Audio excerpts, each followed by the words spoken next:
Christian, just begin by asking you a little bit about the real story that this film is based on. How big of a news story was that in Romania when it happened, and how did you first start to think about turning it into a film?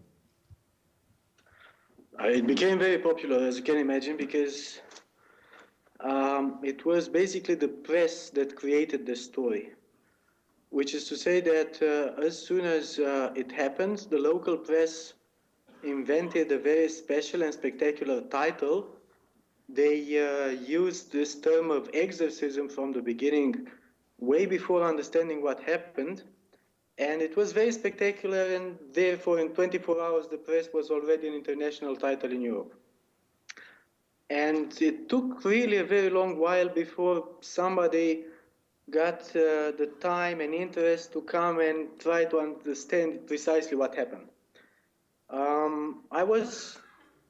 I preserved this habit after my period of working in the press, of reading a lot of newspapers and preserving a lot of clips from papers. So I was following this case from the beginning, but only later on, a few years later on, after reading the books of this lady that wrote a couple of books documenting what happened, I got more into the details of what happened during those days. And I understood the situation a little bit better reading the books. The case was very spectacular, and I have to say that immediately a lot of directors were interested by this case. They wanted to make films. This is why I never touched the subject, because an old Romanian famous director wanted to make a film, and for 3 years, I speak about Lucian Pintilie, I allowed him to develop the story. Finally, last year, he decided that he's not going to make a film. And then I rechecked on the internet. I discovered that it was still a very hot topic for everybody discussing this incident. It polarized people a lot, so I decided it's time that I get into it, and I found a way of tackling the subject which interested me. Well, I remember when we were talking about the film in Cannes that you actually talked about it as a kind of a love story in your mind. Can you elaborate on that a little bit about how you see the film as being a love story? Well, first of all, when you know the real story, you start asking the basic questions. And one of the basic questions was, why wasn't this girl leaving? She understood what was happening. They were very harsh. Maybe she was having difficult periods when she didn't know about herself, but obviously she was having good periods in which she was absolutely normal, and still she never left. And thinking a lot about their biographies and about what could have happened, the only logical conclusion for me was that a very strong feeling must have been involved. From this moment on, I don't know if I speak about the real story or about something that I invented myself. I honestly believe that the relationship that you see in the film comes from me. It's mostly fictional. I saw a few excerpts with the footage with the real girls, and they don't have much to do with the characters in the film. But for me, it was the only logical connection and the only argument that could keep this girl over there. And as soon as I understood that each of them was fighting to save the other from, I don't know, a path which each of them considered to be wrong for the other, I thought I have a film.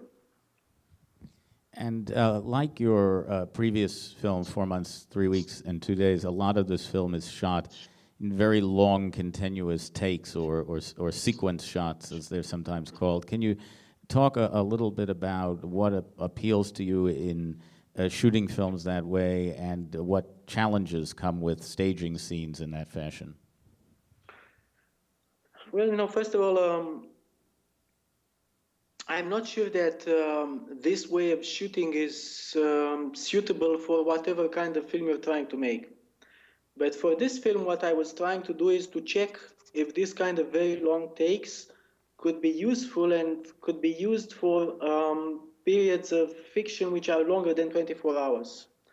The screenplay that I wrote for 4 months lasted roughly 24 hours, while this one is about like, I don't know, a couple of weeks. And I wanted to check for myself if using these very long takes could be used for such long periods of time. Why I use them? I use them because I'm making all possible to have myself as a director as little visible in the films as possible. And as you know, whenever you cut, even if normal spectators won't think about this, you as a director know that you are present. You make a choice. You decide that coming, I don't know, closer now and showing a close up is more important because you will understand something from her eyes than just keeping the camera at the same distance. And for me, for this moment of my development as a filmmaker, this kind of, I don't know, honesty about my means is still very important. It is very difficult to work in very long takes. It's difficult for the spectators because all the rhythm in the film is the rhythm of the shot. You can't have any more rhythm with the editing. This is it. What you shot is, a long continuous period. You place them one after the other, and this is it. So you have to be very cautious on the set when you work to make sure that the right rhythm of the actions is there in front of you and you are shooting the right thing. And it happened very often with this film of mine, for example, that the last takes were like, I don't know, 25, 30, 40% shorter than the first attempts. I was shooting a lot of takes. This is one of the benefits of getting the Palme d'Or. It was easier to get the financing, and for the first time in my life, shooting film, I got as much film stock as I wanted. And I was shooting like, I don't know, 10 takes just to know where we are, 10 more takes to rehearse, and then I was shooting like 30 takes, 40 takes, and it's very difficult, it's very complicated for the actors. But at the same time, they develop, I don't know, feelings, emotions. You don't cut in the moment when they reach a certain stage of energy, a certain level of energy. So there are benefits, there are advantages. But as you see in the film, staging in long takes moments which are, I don't know, scenes of action adventure, if you want, is very complicated. It's very complicated because the choreography of everybody in the shot and of the camera must be very, very precise. And you need to rehearse a lot to make sure that everything is precise. And if anything goes wrong, you have to, I don't know, stop and start all over again. Questions from the press? Yes. No, do we have mics? Yeah, okay,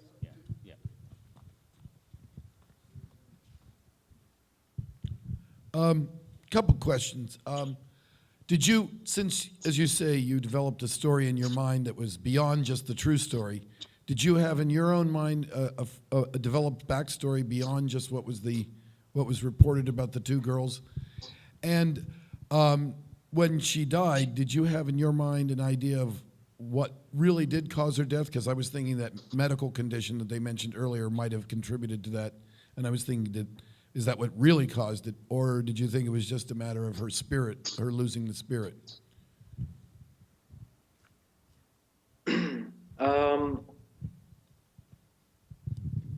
First of all, in the real case, it is not clear why she died. I read the books. The second book contains and includes a lot of medical expertise on the dead body, for example. But, in a case like this, everything is very subjective, which is to say that, for example, there are two medical references that analyze what happened with this girl, and they are completely different. There's a medical analysis saying that she died, she was alive when she was taken to the hospital, and there's another one saying that she was already dead and they were just carrying a dead body. And one of them is involving the doctors, saying that the adrenaline that they were pushing to this girl to try to, I don't know, wake her up is the cause created her death. While the other version of the story is that, I don't know, the real story didn't happen in February. It happened in June. So it was very warm, and probably because she was not drinking enough water, I don't know, she lost a lot of liquid. But nobody knows precisely, and honestly, these are details which won't make a big difference for the film. The film gives you, hopefully, enough hints so that you can imagine that she died of natural causes. But at the same time, what's important is why she died. That was important for me. Was she dying to prove her friend that, was she sacrificing herself to prove her friend that this path is wrong or not? I hope that you can understand this for a film up to a certain extent. That mattered way more than the precise cause of the death for me. I think there was also a question, Christian, about whether you invented your own backstories for the characters beyond what was in the official record. Okay, backstory. For example, the relationship between the priest and his superiors is very, very close to the real one. That this is not invented. He was having a conflict, and I preserve this in the film because he was kind of a very radical Orthodox, if you want. He was against ecumenism. He was against the approach between the Orthodox Church and the other Christian religions in Europe.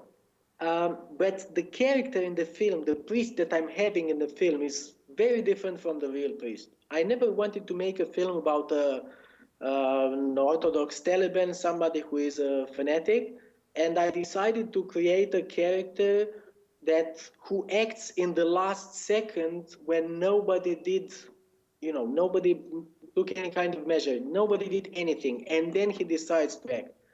I wanted to speak about a priest who understands religion much more than the priest in reality, in my opinion.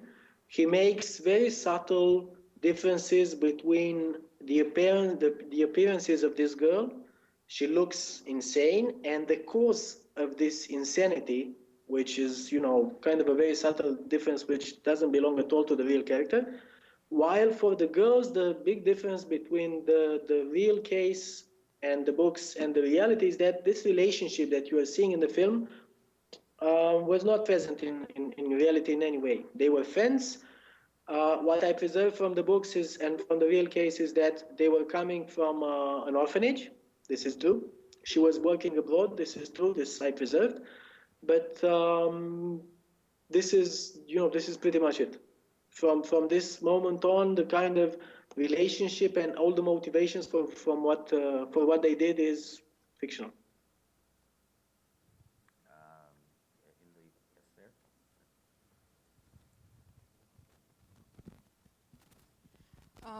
432 is set in 1987, and this is 2005, if I remember correctly.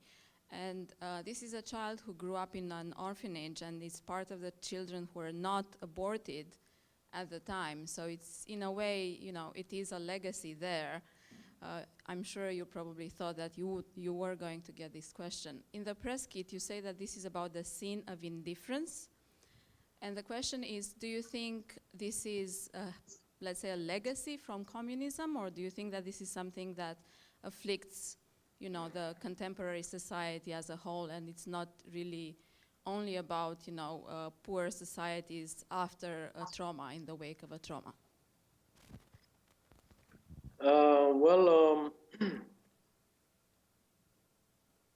First of all, I don't think that communism stopped in 1989.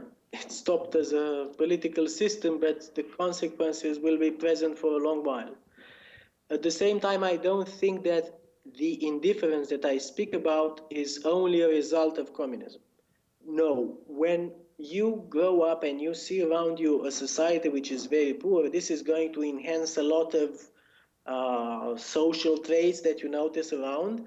But indifference is something which is unfortunately not only present in our society. Indifference comes, if you want, with a kind of a new education or lack of education that people get. It's kind of an individualism which is present in nowadays society, which prevents us from, caring for the other as we should do. What disturbed me in this story and what I wanted to bring forward with this film is that this case of indifference comes in a country with people who claim to be very religious. Some 85 to 90% of the Romanians declare themselves to be practicant Orthodoxes in polls. And my belief is that religion, faith, and Christianity means, caring for the other. It doesn't necessarily it's not so important for me that you go to church every Sunday and you know all the habits and everything. This is the surface.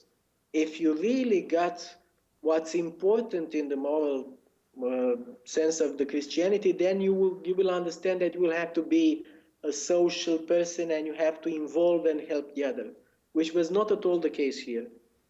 The film speaks at the same time not only about indifference but about guilt. I was wondering who was guilty and why, and the connection, if you want, with the communist system is that very many people and a lot of social institutions that should have acted in the right moment never acted in favor of these girls. And for me, they are as guilty, if not more guilty, than the characters that you see in the film. Just imagine that the education that the parents of these girls got conducted to, I don't know, leaving them to an orphanage, even if some of the parents were alive. And still they considered it's normal to let the girls be educated by somebody else. Then it's the school, then it's the medical system. So there are a lot of institutions involved, and I think that from what you see in the film, the attitude of the doctors is, I don't know, very debatable.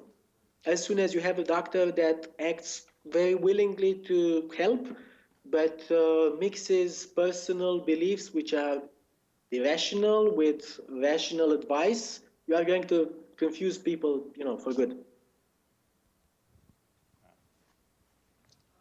Oh, wait.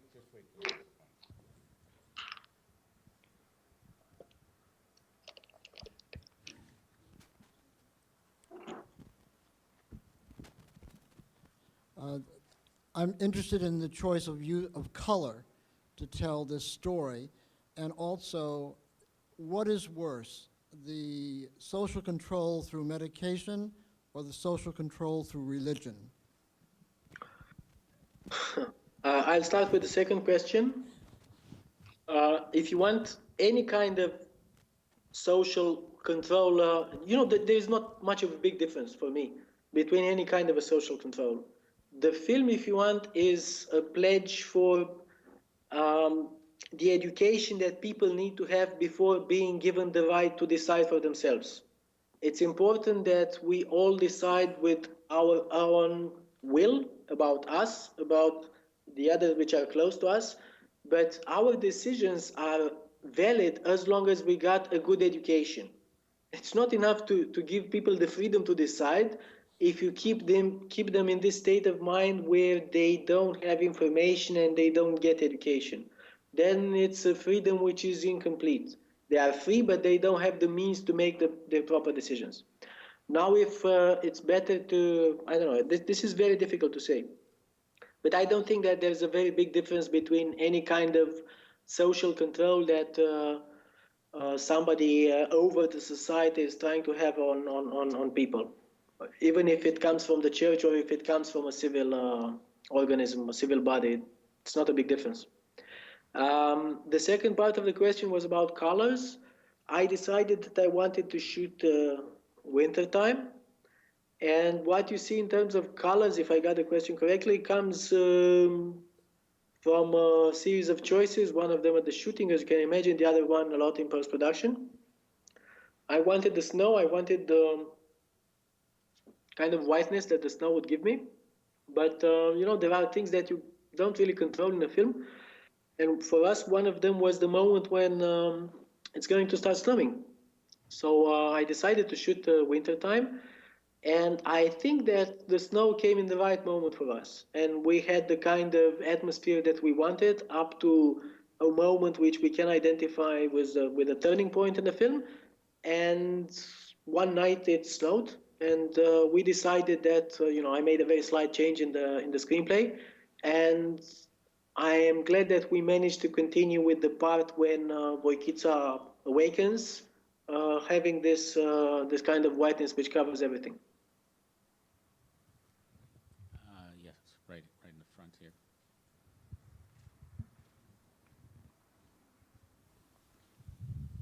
Your two young actresses are really extraordinary in their relationship together. And as the film makes clear right from the beginning, They once enjoyed a very close and intimate love relationship between the two of them, which automatically puts them up against the Orthodox Church, which opposes same-sex relationships, as the priest makes very clear early on in the film. Do you see any softening of this either now or potentially in the future on the part of the Romanian Orthodox Church? First of all, the film is not precise about what kind of relationship they had. Second, for me, what's important is that what keeps them together in this moment is affection. It's not a physical kind of relationship. This is, not very important. The third thing is that you need to understand how life in an orphanage was, and how people and teenagers react at the age of 10, 12, 14, 16, even if they have a very close and maybe physical relationship with somebody else. It's a mixture coming from affection, from the desire of having somebody which is close to you in a world in which there's a lot of aggression. The kind of orphanages that we had boys and girls together. So all the time there was a reaction of groups of teenagers, of couple of teenagers, to defend against others by being very close together. I'm not talking, I'm not bringing, very definitely with the relationship that they are having, the issue of homosexuality and the position of the Orthodox Church about this. If you want, their position is not so strong and so precise as the position of the Catholic Church. They are not very verbal and vocal about this. It is a taboo, if you want, but it is very little spoken about. I don't know if they are going to change about this or not, but what I hope they are able to do is to cope with the realities which are today around them, and to be able to evolve, to develop, to understand the big difference between the profound values which can still be preserved, passed to the others and helpful to the others for their social lives, and things which change. But I don't know, I can't really comment about the future of how the Orthodox Church is going to understand this issue. I think we have time for one more in the center there, in the back, yes.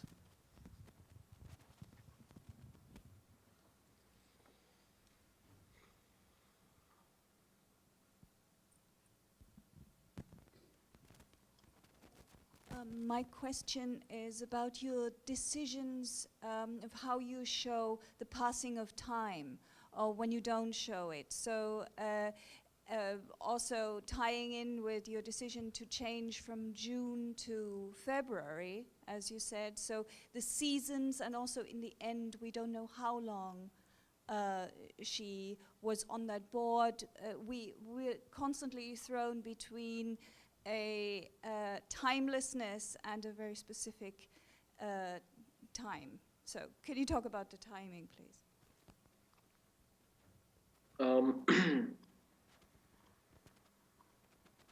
Whenever it snows in a film, it's, people will imagine that it could be 24 hours later or, I don't know, 2 weeks later. And this is something you can't really control. What was important for me to show is that the event is taking place in the rhythm of the monastery, but is set in a period of time which is not, longer than weeks. That was important. It was also important to show that Easter was coming, because one of the factors which influenced what happened is this pressure of a deadline. When Easter is coming, Easter is maybe the most important, or maybe the most popular feast of the Orthodox Church. And one of the things which led to the decisions that were taken, was because people were starting to crowd up at this church because Easter was coming. So feeling the pressure of the people that were coming and that could become judgmental, watching, noticing this girl free around, this kind of made them take these decisions under pressure, if you want. So this was part of the passing of the time which I really wanted to include in the film. Apart from this, I wanted to check something which is kind of a personal interest for me, to see how can I match very long scenes which are very useful for 24 hours fiction to a film which lasts longer. And I want to see if time passes correct using this kind of scenes. And what I did finally in the screenplay, and I was trying to preserve in the film, I wanted to make sure that each other day in the screenplay is, lasts in the film pretty much the same period of time. And if you watch the film again, say how much time passes from one day to the other if the days are consecutive, but the amount of time allowed for the events of each day is pretty. Cristian Mungiu, thanks very much for joining us this morning. We look forward to seeing you in New York. Thank you. Next week. Thank you.